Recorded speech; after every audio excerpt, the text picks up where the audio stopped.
dah dapat air kelapa. RM5 je. Kita tak tahu lagi kan itu. Okey, terima kasih. juga.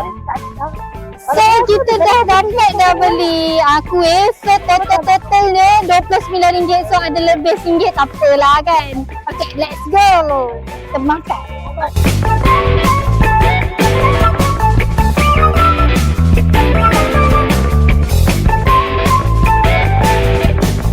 Nat ada masa teringin tau nak makan yang ni. So nak beli yang ni lah.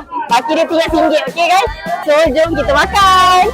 Okey, ini yang kita dapat. Okey, kalau side saya ada dapat roti john, air kelapa dengan ada sikit kuih-kuih yang beli tadi.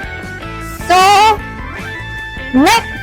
Okay, kita ada nasi ikan tilapia.